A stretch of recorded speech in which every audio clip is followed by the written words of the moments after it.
Kinasuhan na ng ombudsman ng pandarambong o plunder si Senator Rodante Marcoleta. Kaugnayan ng pagtanggap niya ng milyon-milyong pisong donasyon noong kongresista pa siya.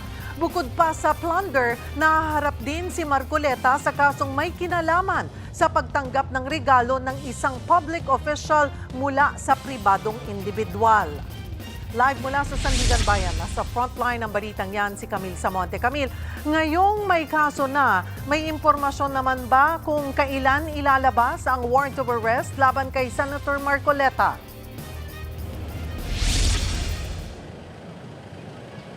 Cheryl, sa mga oras na ito ay wala pa ring inalalabas na warrant of arrest ang Sandigan Bayan para nga yan sa kasong plunder at paglabag sa Presidential Decree 46. Pero kahit na wala pang warrant na inilalabas ang korte ay kapuna-puna naman yung latag ng pulis sa loob at paligid ng Sandigan Bayan.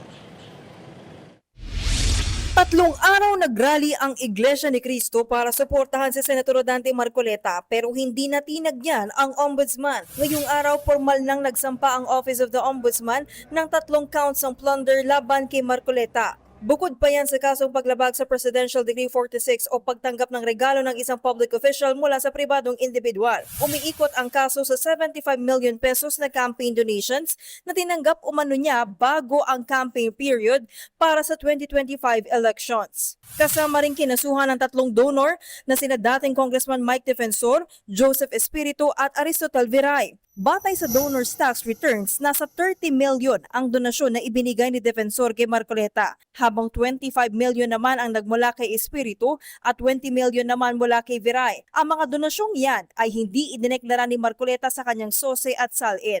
Isa pang mahalagang punto, nang matanggap ang pera, kongresista pa si Marcoleta ng Sagip Party List. Ayon sa ombudsman, bilang public official noon, hindi siya dapat tumanggap ng donasyon mula sa pribadong individual. Non-bailable o walang piyansa ang kasong plunder, habang bailable naman ang paglabag sa Presidential Decree 46. Ayon pa sa ombudsman, hindi naging madali ang desisyong kasuhan ng senador pero malinaw raw ang basihan ng kanilang kaso. Dagdag pa ng ombudsman, maaaring mahalagang pagpapahalaga ang utang na loob sa kulturang Pilipino pero hindi raw ito pwedeng manaig sa pananagutan ng isang opisyal ng gobyerno. Balikan natin kung paano nagsimula ang lahat. Noong November 2025 sa isang TV interview, inamin mismo ni Marcoleta na tumanggap siya ng milyong-milyong pisong campaign donations mula sa kanyang mga kaibigan. Ayon pa sa senador, ang sabi umano ng mga donor, huwag i-disclose ang kanilang pangalan. Noong March 2026, isinara ng COMELEC ang election offense investigation dahil wala raw sapat na ebidensya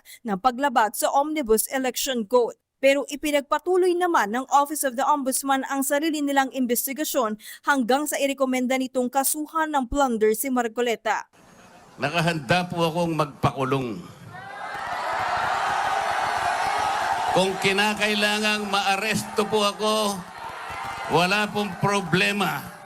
Habang nagpapatuloy ang matinding debate ng publiko, iginiit naman ng ombudsman na nirerespeto nila ang karapatan ng sinuman na mag-rally at magpahayag ng opinyon. Sa ngayon, nananatili ang presumption of innocence si Senator Marcoleta habang dinidinig ang kanyang kaso sa Sandigan Bayan. Samantala, 3rd Division na Sandigan Bayan ang hawak ng kasong plunder laban sa senador. Nasa 4th Division naman ang kay Defensor, 1st Division ang kay Viray at 6th Division kay Espiritu. Sinusubukan pa ng News 5 na kunan ng bagong pahayag ang mga kinasuhan.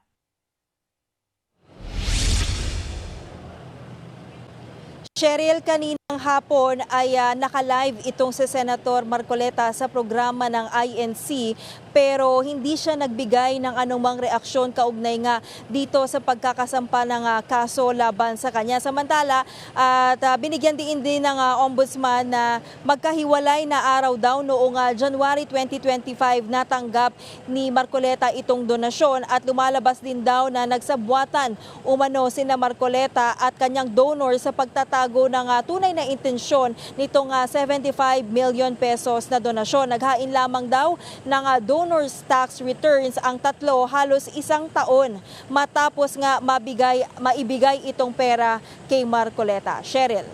Camille, paano makakaapekto ang kasong ito ni Senator Marcoleta sa impeachment ni Vice President Sara Duterte?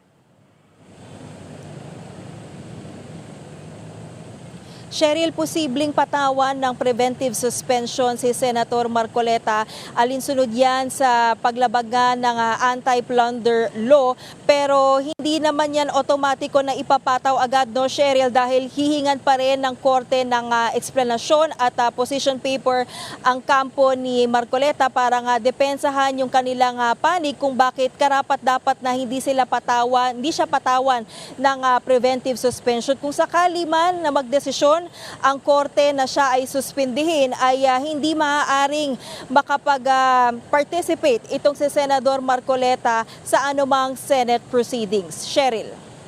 May impormasyon na ba kung nasaan ngayon si Senator Marcoleta?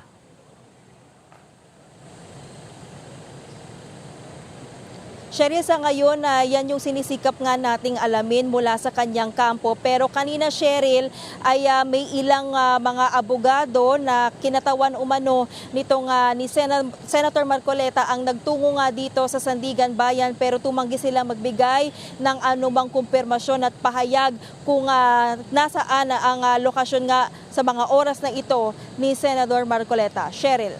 May sagot naman ba yung kampo rin ng mga nag-donate kay Senator Marcoleta gaya ni Mike Defensor?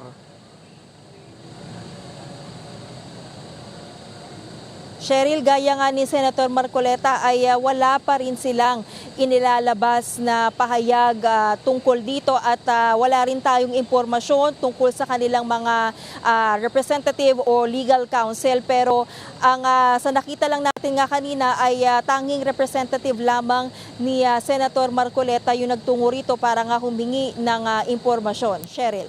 Maraming salamat, Camille Samonte. Mga kapatid, Cheryl Hosing po. Maging maalam at may pakialam sa mga napapanahong issue at headlines. Mag-follow at mag-subscribe na sa social media pages ng News 5.